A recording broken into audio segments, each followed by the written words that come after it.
반갑습니다. 슈퍼 짠돌이 절하강입니다. 오늘은 드디어 아끼고 아꼈던 짠돌이인 제가 부자가 되기 위해 실천하고 있는 10계명에 대해 이야기하겠습니다. 이 방법은 제가 현재 사용하고 있는 방법이지 여러분들에게 이렇게 해야 부자가 된다고 강요하는 게 절대 아닙니다. 바로 시작합니다. 첫째, 다리미질은 셀프로 한다. 저는 세탁소를 안 간 지 오래되었습니다.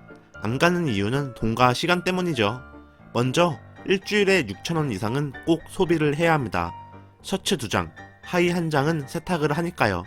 그런데 이걸 제가 다리미질을 한다면 그 돈을 아낄 수가 있죠. 또 세탁물이 소량이기 때문에 세탁소에 가서 맡기고 찾아와야 합니다. 직장인인 저에게는 그 시간이 너무나 아깝더라고요.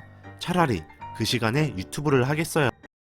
둘째, 책은 가급적 빌려서 본다. 제가 책을 빌리는 곳은 도서관이나 회사 사내문고입니다. 이 책은 너무 좋아서 계속 봐야지 라고 생각했던 책들이 있는데 다시 보는 일이 단 한 번도 없어서 구매 필요성을 못 느낍니다. 저는 경제 카테고리 도서를 정독하는 편이에요. 또한 책을 몸으로 읽는 편이라 여러 번 읽을 필요가 없는 것 같아요. 본인이 보고 싶은 책이 도서관이나 사내문고에 없다고요? 시간이 걸리겠지만 희망도서를 신청할 수 있고 웬만하면 수용해줍니다. 그래도 진짜 책을 사고 싶은 경우가 있습니다. 그럴 때는 절대 정가 주고 안 삽니다. 인터넷으로 사면 15%는 할인받고요. UMF나 티몬에서 문화상품권을 10% 저렴하게 구매해 결제하면 총 20% 이상 할인받을 수 있는 마법을 부릴 수 있습니다. 모두 마법사가 될 수 있어요. 요즘 택배도 스피드업이잖아요. 다음날 바로 받을 수 있으니 좋죠.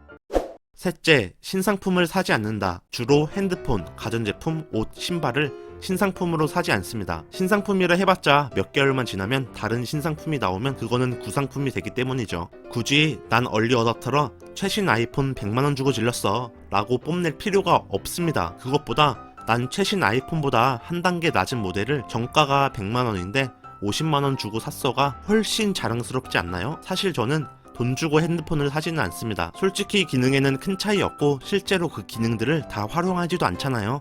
옷 같은 경우도 1년만 지나면 2월 상품이래니 뭐래니 하면서 잠들어 있는 옷들을 훨씬 싸게 팝니다. 굳이 마네킹에 입고 있는 옷들을 살 필요가 있나요? 마네킹처럼 핏이 안 사는 건 다들 아시잖아요. 넷째, 택시는 안 탄다.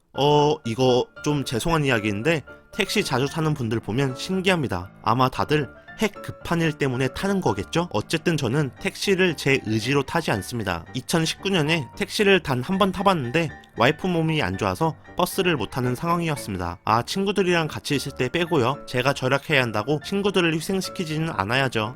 그 외에도 타는 경우가 있군요. 총 4명이서 기본요금 거리일 경우는 대중교통보다 경제적이라서 타는 경우가 종종 있습니다. 밤에 친구들하고 놀다가 막차가 끊기는 경우는 어떻게 하냐고요? 그럴 상황을 아예 만들지 않습니다. 수도권의 경우 새벽 1시까지 막차는 다니고요. 그때까지 놀고 싶어도 힘들어서 못 놉니다. 전 체력이 저질이니까요. 다섯 번째, 차를 안 삽니다. 저는 돈을 모으기 위해 차를 사지 않습니다. 몇 년 뒤에는 살 생각인데 최대한 절약하고자 뚜벅이 생활을 고집하고 있어요. 차 있으면 삶이 달라진다고 이야기하고 싶으시죠? 저도 충분히 알고 있는데 반대급부, 즉 고정지출의 비중이 꽤 크더라고요. 제가 자동차를 안 사는 이유 영상에서 계산해봤는데 유지비만 한 달에 무려 50만원입니다. 사고까지 나면 상상하기도 싫네요. 여행 갈 때는 렌트를 하면 됩니다. 저희 집 주차장에 렌트카가 상시 준비되어 있고 다른 아파트도 많은 걸로 알고 있어요. 진짜 급한 일이 생기면 카카오 택시를 타면 되고요. 근데 그렇게 급한 일이 얼마나 있을까요? 여섯 번째, 외출 시 물과 간식을 챙깁니다. 전 밖에 나가서 사 먹는 물이 그렇게 아깝더라고요. 진짜 수돗물이라도 먹고 싶을 정도예요. 밖에 돌아다니면 칼로리가 소모되니 출출해집니다. 식사 시간이 아니라면 군것질의 유혹이 커지죠. 또 밖에서 사 먹는 거는 비싸고 나날이 물가가 높아집니다. 요즘 붕어빵이 1,000원에 2개인데도 많더라고요. 1,000원에 4개인 시절이 불과 몇 년 전인 것 같은데요. 그때가 그립습니다. 그래서 집에서 초콜릿이나 과자 같은 간단한 간식을 챙깁니다. 외출 시 물과 간식과 함께 한다면 든든해지는 이 기분 아시나요? 일곱 번째, 가계부를 씁니다. 이건 진짜 뻔한 방법인데 이야기하는 이유는 그만큼 중요해서입니다. 가계부를 쓰면 지출의 흐름을 파악해서 무분별한 소비를 방어할 수 있습니다. 저는 모바일 가계부가 더 편리해서 그걸로 쓰고 있습니다. 모바일 가계부를 쓰면 핸드폰으로 바로 입력할 수 있어 까먹을 일이 없고요. 종이 가계부를 쓴다면 영수증을 모아놓고 작성해야 하거든요. 그러면 밀린 숙제하는 기분이 들더라고요. 이 기분 다들 아시죠? 8번째, 앱테크를 합니다. 앱테크 해봤자 돈이 얼마나 되냐고 생각하는 분들이 많이 있습니다. 맞습니다. 저의 경우 한 달에 10,000원 정도 버는 것 같아요. 저는 걷기 어플인 캐시슬라이드 스텝업, 리워드 앱인 유플러스 잠금화면, 설문조사 앱인 오베이를 하고 있어요. 앱테크를 하면 투자 시간 대비 수익이 작지만 출퇴근 시간같이 자투리 시간이면 하기 때문에 들어가는 시간이 아깝다고 생각하지는 않습니다. 또 힘들게 돈을 모은 만큼 평소 소비할 때도 절제하게 되어 절제 능력을 높이는 데 좋습니다. 9번째, 외식이나 배달 음식을 잘 안 먹습니다.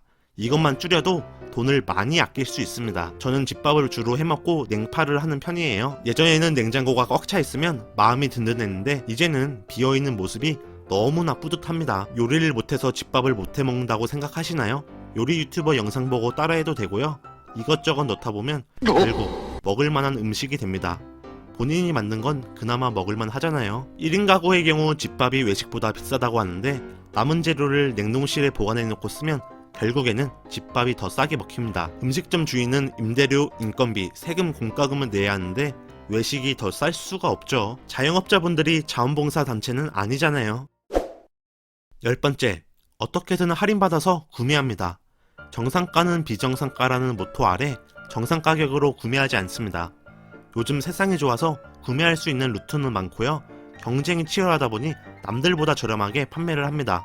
제 영상을 보면 대부분 고정비로 생각하는 대중교통 및 영화 할인 방법이 있습니다. 또 스타벅스, 베스킨라빈스, 롯데리아 등도 할인받아 이용할 수 있어요. 이제 막 짠테크를 시작하는 분들은 이런 할인 정보를 찾기 힘드시죠? 제 영상을 본다면 곳곳에 이런 정보들이 보물찾기처럼 있습니다. 이건 구독과 알림 설정 해놓고 보라는 뜻입니다. 이상 부자가 되기 위해 짠돌이가 실천하고 있는 10계명을 끝까지 봐주셔서 감사드립니다. 여러분들만의 절약 노하우가 있다면 댓글로 알려주세요. 분명히 저와 다른 분들에게 큰 도움이 될 거예요. 구독, 좋아요, 알림 설정은 무료인 거 다들 아시죠? 다음 영상도 유익한 영상을 올리도록 하겠습니다. 다음에 또 만나요. 그때까지 안녕!